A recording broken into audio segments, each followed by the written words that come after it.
tidak eh, tambah mengeksploitasi bumi. Nah, itu poinnya itu sebenarnya. Ya. Jadi artinya kita boleh melakukan kegiatan-kegiatan di mana itu sebenarnya sifatnya lebih efisien dalam melakukan produk. Gitu. Tadi yang saya sudah sebutkan contohnya recycle gitu. Recycle misalnya UMKM sekarang tidak lagi menggunakan kantong plastik. Contohnya saya nggak bilang bahwa nggak boleh pakai kantong plastik, tetapi produsen-produsen yang memang membuat itu gitu kan. Kalau plastik kan itu industri. Nah, tapi kalau misalnya kita memang membuatnya secara customize gitu ya, itu berapa multiplier efek yang bisa timbul dari sana. Itu contoh kecil saja ya. Terus kemudian misalnya reuse, ya, contohnya reuse ya. Kita bisa menggunakan bahan yang selama ini terbuang. Contoh, saya beberapa hari ini saya punya kesempatan untuk mengunjungi misalnya kelompok ibu-ibu yang kemudian dia membuat produk-produk dari sampah. Gitu. Nah ini menurut saya keren banget kan? Karena itu juga bisa punya nilai jual baik secara produk, baik ramah secara lingkungan, dan juga punya nilai artistik gitu loh.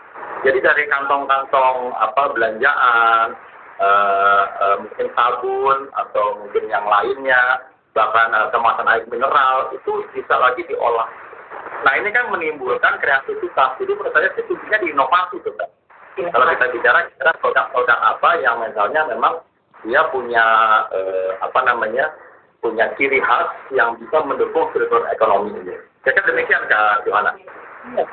Benar.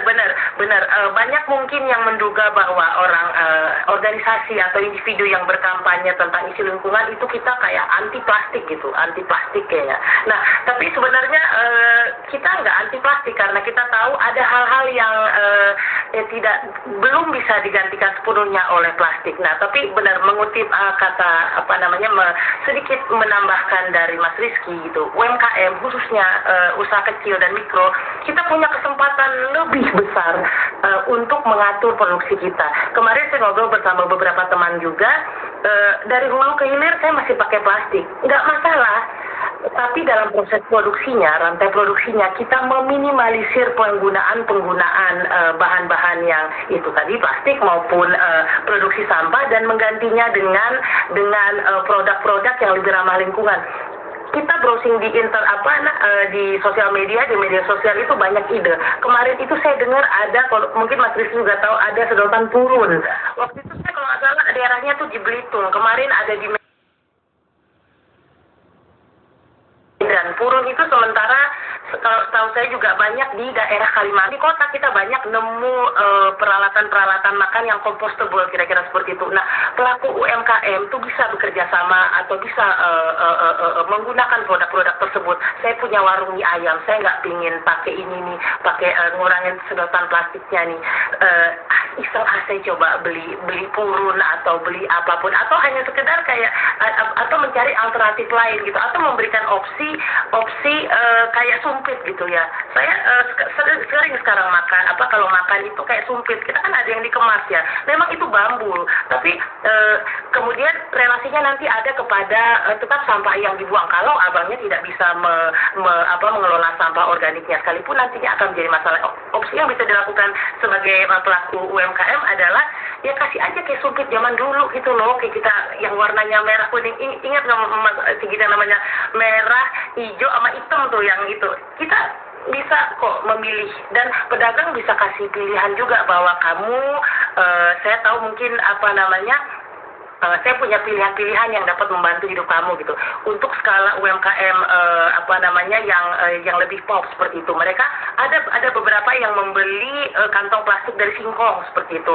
Ada juga yang dia ini menarik, waktu itu minggu lalu saya cerita, dia harus pakai bubble wrap gitu. Terus tapi dia pakai bubble wrap ditulis ini use, dipakai. Nah, ketika sampai ke tangan konsumen juga bisa memperkuat itu lagi atau mengantarkannya ke bank sampah. Jadi dalam kaitannya kita sebagai konsumen maupun sebagai pebisnis itu selalu punya kok jalan hijaunya agar perilaku kita, agar konsumsi kita tidak menambah kerusakan atau menambah sampah seperti itu di bumi kita. Nah, lagi balik ke bergerilya di media sosial nih. Mungkin boleh di-refresh sedikit. Mungkin dalam redaksional mau ngabai seperti itu dengan perkembangannya juga. Sekarang memang lebih ke sosial media kah untuk mengumpulkan komunitasnya lah, atau agar awareness-nya lebih terbangun. Terasa tidak sih seperti apa di redaksionalnya maupun di interaksi di media sosial, Mas Rizky? Iya, saya rasa bisa dikatakan iya gitu, karena memang sudah mulai ada kesadaran ya. Dan saya rasa ini yang menjadi hal baik adalah kesadaran ini juga sudah mulai dimulai dari rekan-rekan yang muda-muda nih. Ada rekan-rekan milenial yang kemudian membuat komunitas-komunitas seperti itu. Bahkan teman-teman yang di generasi Z ya, Gen Z gitu ya, yang memang sudah mulai membuat seperti itu gitu. Nah, beberapa waktu lalu saya juga sebenarnya sempat diskusi dengan para guru-guru tuh, bapak ibu guru gitu ya, untuk kita juga buat edukasi gitu loh. Misalnya bank sampah kepada anak-anak gitu. Jadi misalnya bank sampah itu nanti bisa jadi kredit gitu loh. Ketika mereka kumpulkan sampah-sampah yang ada di lingkungan sekitar mereka, dan mereka nanti kumpulkan, nanti mereka bawa ke bank sampah dicatat gitu. Nah itu nanti idenya bahwa mereka misalnya setelah memperoleh kredit misalnya siang gitu ya, nanti itu bisa dipakai misalnya untuk membeli buku-buku gitu. Iya. Nah inovasi-inovasi itu yang menurut saya bisa muncul dari grassroots gitu. Jadi nggak perlu nunggu dari atas, dari SK yang muncul dari kementerian atau apa, itu yang bisa kita bangun sebenarnya. Ide-ide kreatif itu banyak sekali. Nah tadi saya mau tambahkan juga nih Kak Yohana ya. Jadi kalau kita bicara tentang produksi itu ya, itu kan sebenarnya kan mulainya kan dari bagaimana material itu diambil ya, diekstraksi istilahnya ya. Kemudian diproduksi, kemudian diolah, kemudian didistribusikan, kemudian dikonsumsi. Dan sebagian itu menjadi sampah. Nah, itu alurnya kan. Nah, gimana kita bisa berperan? Nah, itu kan persoalannya tuh ya. Kalau kita jadi produsen, maka tadi kita harus muncul yang namanya kesadaran lingkungan. Nah, tadi itu. Mari kita menggunakan material-material yang misalnya lebih ramah lingkungan, atau misalnya memproduksi produk-produk kita dengan cara-cara yang misalnya lebih ramah lingkungan, kayak gitu kan, bisa kan, seperti itu. Atau misalnya ketika kita mendistribusikan, kita juga bisa menghitung nih, misalnya kalau misalnya di lingkungan kita, misalnya teman-teman UMKM gitu ya, mungkin kita bisa transportasi yang lebih ramah lingkungan ya, bukan yang menghasilkan CO2. Jadi memang banyak sekali tahapan-tahapan yang bisa kita aplikasikan atau implementasikan dalam kehidupan kita sehari-hari, baik kita sebagai pelaku usaha gitu ya. Nah, satu lagi juga ketika kita menjadi konsumen. Nah, ini yang penting nggak? Saya baru masuk ke konteks sosial medianya gitu ya. Saya sebagai konsumen. Nah, bagi saya inisiatif yang dibangun saya seperti Apuk ini bisa juga mendorong gerakan konsumen yang lebih ramah lingkungan. Jadi bukan cuma dari sisi produsennya, tapi juga dari sisi konsumennya atau konsumsinya gitu loh. Karena konsumen juga perlu diedukasi Kak, menurut saya. Jadi misalnya kadang-kadang kita mikir ya, kita tidak memberikan apresiasi kepada produk-produk yang lebih go green misalnya gitu ya. Malah kita kadang-kadang suka menyamakan, tidak memberikan apresiasi gitu. Nah itu perlu ada edukasi, itu bisa dilakukan di sosial media misalnya. Nah, apa yang akan dilakukan oleh rekan-rekan ini juga menurut saya bagian dari hal tersebut ya. Ada lomba atau buat vlog atau buat reel gitu ya, tentang produk yang lebih ramah lingkungan, dan juga misalnya bagaimana konsumen melihat adanya produk-produk ramah lingkungan, itu menurut saya penting ya. Karena kita melihat ada 3 pilar gitu kan. Yang pertama itu pilar lingkungan gitu ya. Yang kedua pilar ekonomi, dan yang ketiga adalah pilar society ya, atau masyarakat. Nah itu yang harus tiga hal tersebut yang menurut saya harus jadi acuan kita. Kira-kira demikian sih Kak Yohana menurut saya. Benar. Jadi Aspuk sekarang bersama dengan Mongabe, bersama dengan Mama Serba Bisa, itu influencer dari Ubud. Lalu Bumijo ID, dia itu pelaku UMKM, anak muda dari Bandung. Dia konsisten sudah 6 tahun menjalankan bisnis dan juga bisnis yang ramah lingkungan, juga melanjutkan aktivisme lingkungannya. Nah, jadi memang saat kita memilih jalan bisnis berkelanjutan nih, itu sudah plus harus sama ke bagian edukasi, ke bagian aktivisme. Jadi, karena model bisnis yang kita lakukan ya UMKM itu beda dengan yang lain. Jadi kita harus tetap terus mengedukasi calon konsumen kita atau konsumen kita bahwa apa yang kita lakukan ini tuh dengan misi gitu ya, itu senada tadi dengan SDGs. UMKM yang berbasis lokal itu hashtag kita ada mulai dari lokal, itu kita dorong menggunakan produk-produk lokal di sekitar kita, tinggal ambil mungkin di kebun. Itu relate dengan komunitas ibu-ibu yang punya perkebunan di pekarangan rumahnya gitu. Ketika dia butuh kayak misalnya kayaknya saya butuh panennya banyak nih, saya butuh, mungkin siapa tahu ada yang tertarik membeli. Ini kita bayangkan ilustrasinya ya. Oke, oh iya, si ibu tetangga sebelah sana mau beli, oke, saya panenkan, nggak usah saya plastikin, saya kemas dengan baik saja, mungkin ada tas-tas kecil seperti itu, saya ikat pakai jerami atau seperti itu, saya antarkannya ke sana. Bisa jalan kaki, bisa naik sepeda karena lingkupnya sangat kecil. Nah, lalu dari situ ibu sana mengkonsumsi sayurnya, dia tahu itu berasal dari sumber tanaman yang baik, kebun yang dirawat dengan baik oleh ibu tetangganya, dimakan sampai habis menjadi gizi. Nah, contoh lain skala yang lebih besar adalah salah satu contoh di Konawe Utara. Nah, ada pendampingan Aspuk di perkebunan sawit, Mas Rizky. Jadi dia itu di situ banyak sawit, banyak potensi untuk membuat pupuk organik. Ibu ini rajin menanam, dia rajin sekali. Lalu ketika dia subur, lalu kemudian dia mendistribusikan sayur itu ke tetangga-tetangganya, ditutup pakai karung, diantar langsung. Jadi itu minim plastik, sementara pupuknya itu dia pakai pupuk organik gitu. Nah, dari segi emisi itu emisinya kecil sekali, dan dari situ dia bisa mendapatkan uang dari perkebunan pekarangan tersebut juga bisa dikerjakan bersama-sama dengan temannya. Jadi komunitas dalam hal ini juga mendapatkan manfaat ekonomi dari situ. Nah, balik sedikit ke lomba kreatif Bunda, terima kasih Mas Rizky. Kita tuh pengen dalam lomba ini, meskipun judulnya UMKM Ecopreneur gitu, tapi kita pengen konsumennya aktif, UMKM-nya aktif. Seperti kalau di Jakarta sini tuh banyak tuh produsen produk ramah lingkungan yang sangat bersemangat mengedukasi. Nah, kita juga pengen dengar dari konsumen bahwa saya memilih ini loh, saya memilih gaya hidup ini, saya memilih produk ini karena produk ini baik untuk saya. Nah, selain bersama Mongabe, Mas Rizky juga menjadi salah satu board atau anggota dewan di Rekam Nusantara Foundation. Gini-gini Mas Rizky udah punya bank sampah loh. Nah, boleh cerita nggak sih kira-kira bank sampahnya seperti apa, dan surprisingly mungkin yang menyetor sampah itu mungkin kalangan atau komunitas-komunitas yang unik-unik. Silakan Mas Rizky. Iya, terima kasih nih Kak Yohana udah di-mention nih. Ya, ini sebenarnya saya selaku individu ya, selaku warga masyarakat ya. Jadi saya bersama rekan-rekan di Bogor itu kami menginisiasi yang namanya TPS ya, tempat pembuangan sampah itu. Tetapi kita punya konsep 3R gitu. Jadi selama ini sampah-sampah yang dibuang oleh masyarakat, sampah-sampah plastik khususnya, itu hanya ditumpuk saja di tempat pembuangan sampah gitu loh. Nah, kita melihat ada gap nih, bahwa di Bogor itu sampah yang bisa diangkut itu kan 70% ya Kak ya.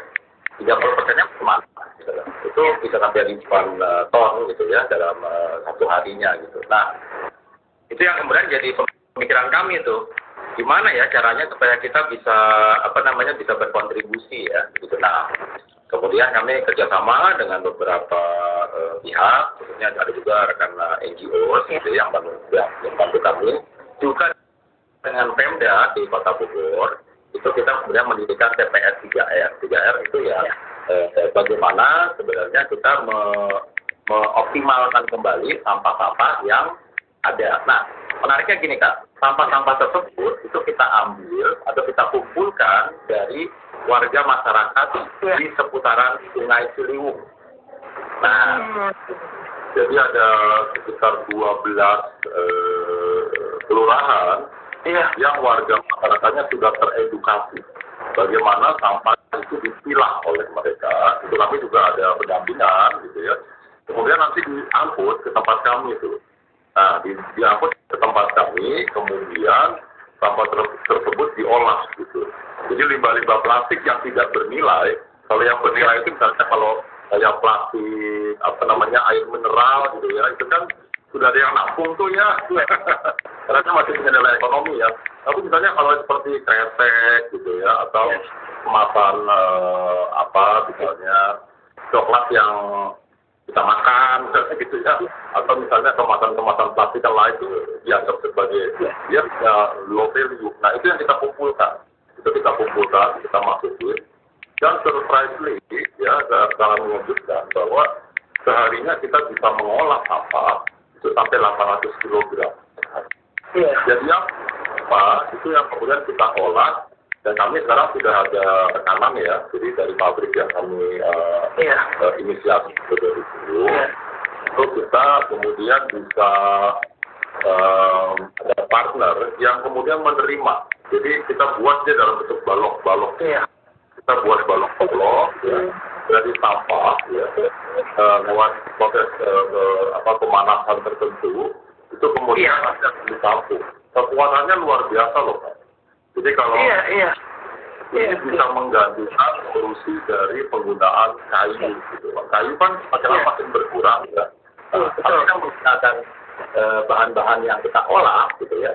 Ini kemudian bisa punya kekuatan yang bahkan bisa melebihi kayu. Nah, bisa dipakai sebagai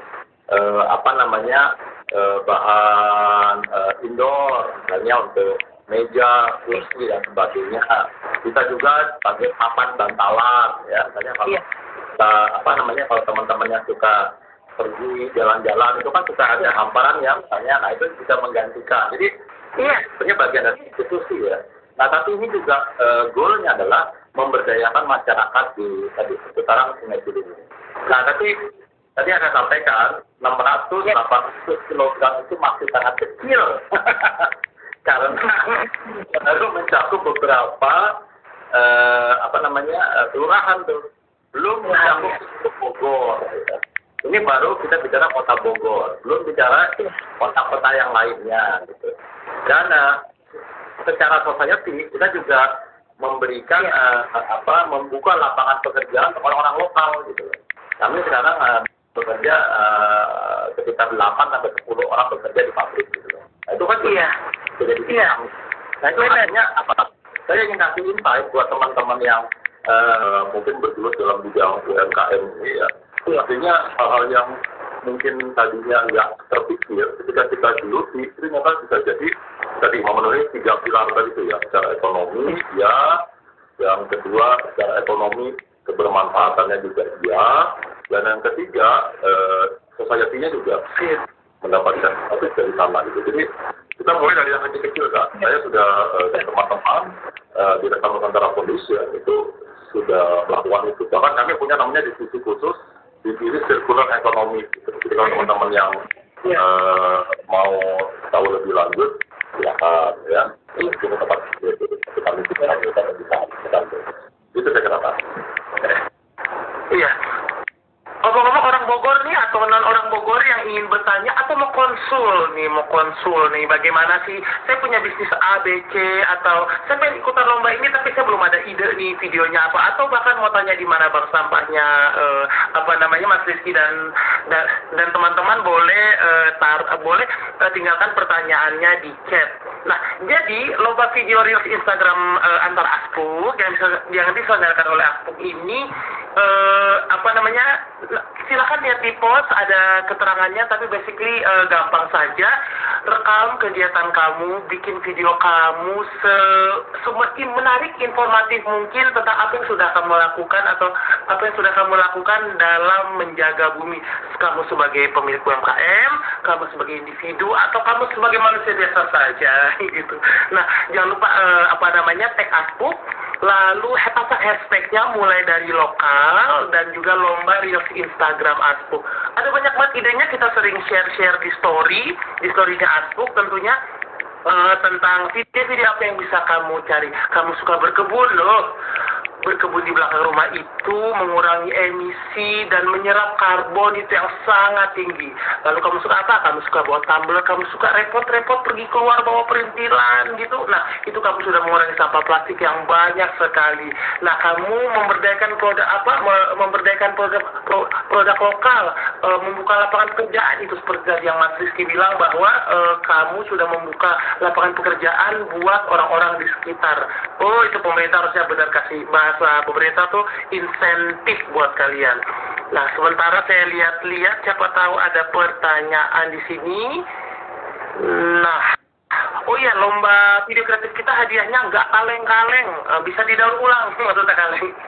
Nah, ada 3 HP terbaru dari Samsung, lumayan buat memperbarui gadget kita untuk merekam keseharian kita sehari-hari. Nah, sembari kita menunggu. Masih ada pertanyaan lagi nih kepada Mas Rizky.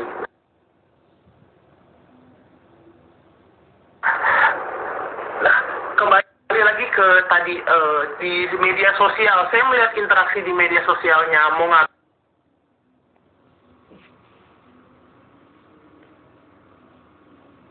gitu, itu interaksinya bagus sekali antara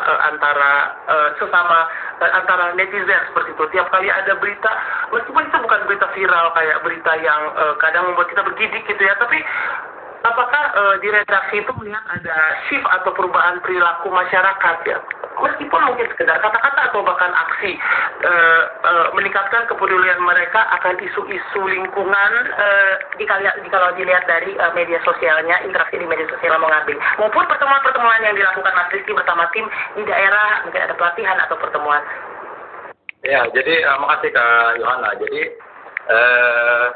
memang kita ingin memberikan edukasi, itu yang paling penting ya. Di Mongaba itu kita punya misi dan capaian, nggak cuma ingin meliput berita-berita yang sensasional gitu ya, yang viral saja gitu ya, tapi memang kita ingin mendidik, memberikan edukasi kepada pembaca kita bahwa sebenarnya isu lingkungan itu bukan isu yang jauh gitu ya. Jadi bukan dia distintif, dia punya jarak yang membuat kita tidak bisa berinteraksi gitu. Kita bicara tentang lingkungan itu kita bicara tentang dunia keseharian kita kok gitu, dari sejak kita bangun tidur sampai kita akan tidur lagi gitu ya. Karena perilaku kita itu sebenarnya akan berdampak kepada lingkungan kan begitu. Nah, ada perilaku yang positif, ada perilaku yang negatif gitu ya. Jika kita berperilaku negatif, maka itu tentunya akan menambah kerusakan lingkungan. Tapi kalau kita berperilaku yang positif dan kita sadar untuk melakukan itu, tentu saja itu akan juga membantu bagaimana bumi kita itu tetap lestari kan begitu ya. Nah, saya ingin menyampaikan bahwa Mongabai punya misi untuk mendiseminasikan isu-isu lingkungan kayak gitu ya. Dan bagaimana perubahannya? Nah, itu memang saya sih tidak bisa menjamin bahwa ada perubahan instan gitu ya. Karena yang namanya perubahan itu kan bisa dilihat dari 3 hal kan. Yang pertama itu dari sisi pengetahuannya gitu. Apakah orang memahami atau tidak, itu dimulai dari sisi pemahamannya, pengetahuannya pengetahuannya ya. Itu disebut sebagai kognisinya kan. Nah, yang berikutnya, ketika dia punya pemahaman, dia kemudian punya rasa empati, rasa emosional yang positif terhadap lingkungan ya. Baru yang ketiga, perubahan atau dampak yang berhubungan dengan tadi tindakan-tindakan perilaku tadi itu Kak, gitu ya. Iya. Jadi memang itu memang tidak bisa instan gitu. Tapi dengan kita rutin mengedukasi gitu ya, saya rasa pasti ada perubahan. Bukan hanya di tingkat pemerintah gitu ya, tapi juga sampai tingkat akar rumput, sampai tingkat teman-teman. Sebagai media itu sebenarnya penekanan kita kan.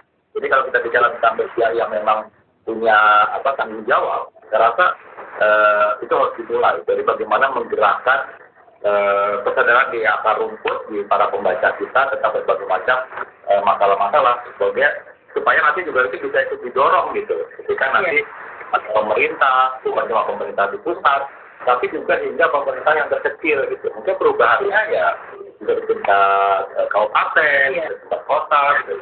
Bahkan sampai tingkat kelurahan RT juga bisa tuh. Ketika membaca mau ngapain, misalnya, dia terinspirasi gitu. Iya. Kenapa kami nggak melakukan hal ini, misalnya seperti itu ya. Saya rasa itu Kak. Benar. Ngomong-ngomong ini. Ya. Ya, omong-omong ini ada Dwi Oktrisna nih yang komen di situ, aku kelola sampahku sendiri di bank sampahnya punyanya Mas Rizky dan teman-teman di Rekam Nusantara Foundation kan, Dwi Oktrisna? Ya. Kenapa tuh Kak? Apa pertanyaannya? Enggak, dia komentar di situ, aku kelola sampahku sendiri. Jangan-jangan ini lagi pelanggannya itu. Iya. Betul kan, Dwi?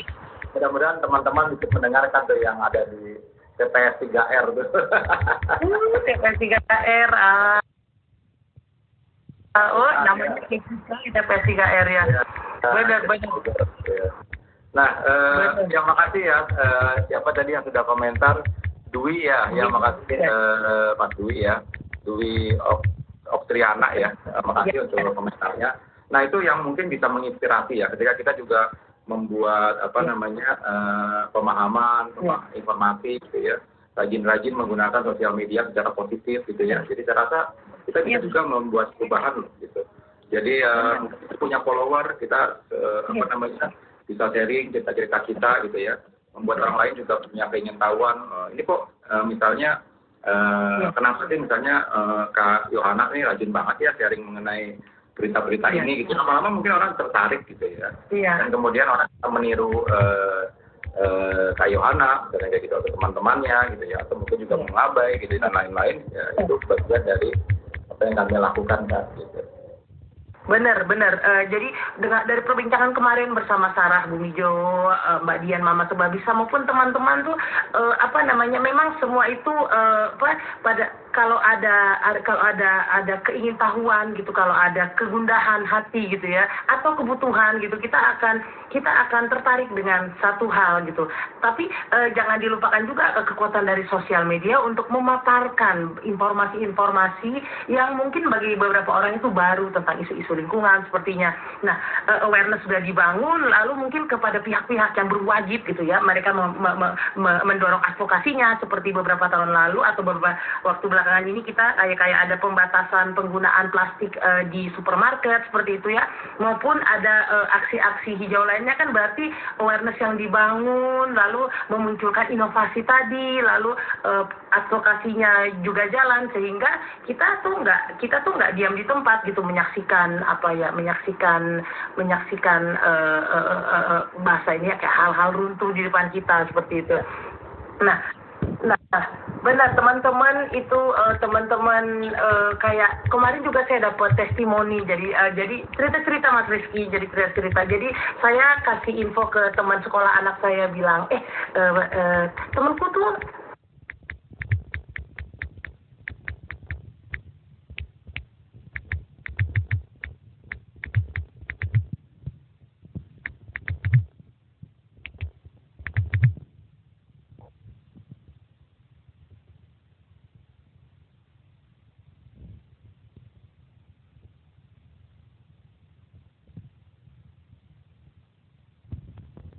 tetanggaku, dia orang kasih tahu dong ada info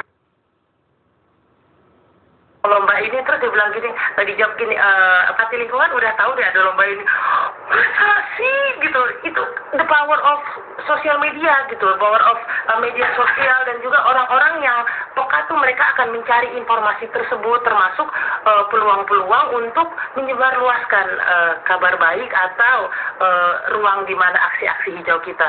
Nah, Mongabai sendiri tuh menjalankan perannya dengan baik. Sekarang kalau nggak salah tuh sudah beranak pinak lah, banyak media mainstream tuh yang punya green di belakangnya gitu, media green, dia punya misi sustainable di situ. Tapi itu tadi ya Mas Rizky, ya, individu, kerja kita sebagai individu itu juga sangat menentukan bumi kita ya Mas Rizky. Ya, baik. Jadi saya mau tambahkan ya ke Yohana ya. Jadi kalau kita bicara tadi bagaimana praktik-praktik individu itu kemudian bisa disosialisasikan kepada rekan-rekan yang lain lewat sosial media, saya rasa juga ini tujuan dari lomba yang diselenggarakan oleh aku bekerjasama dengan Mongabai dan juga beberapa lembaga lain ya.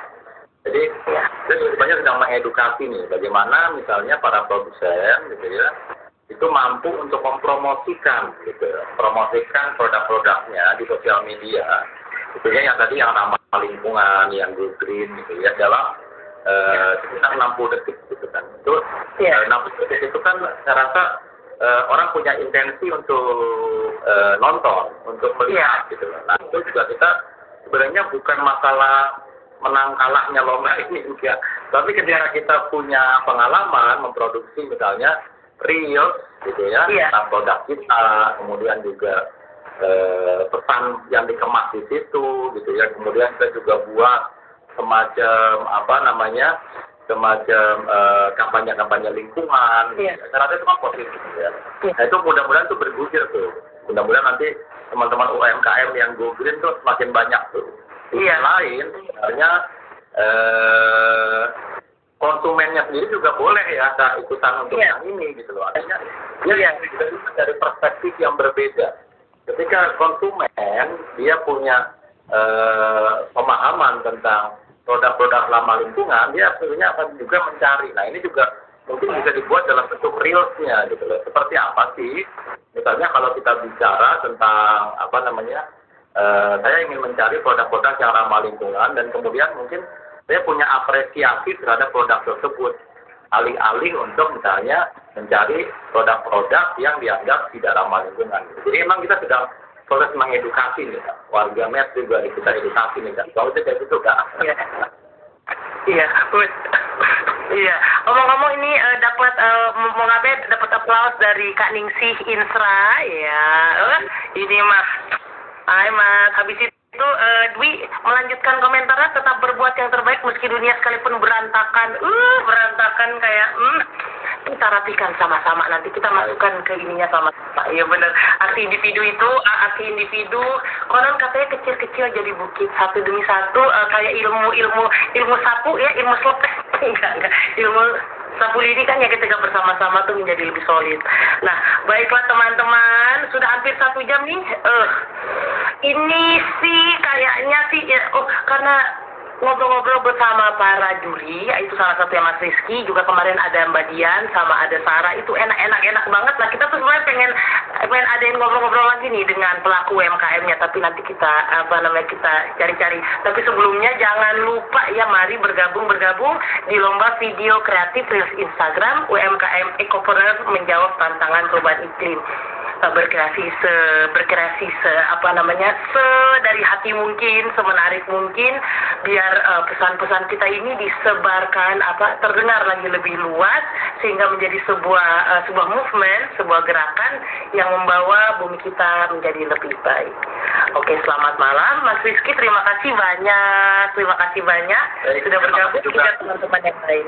Terima kasih Kak Yohana dan juga kawan-kawan yang sudah bergabung dalam IG Live ini. Saya harap tetap semangat dan tetap menyuarakan isu-isu lingkungan ya. Dan saya harap apa yang sudah kita bagikan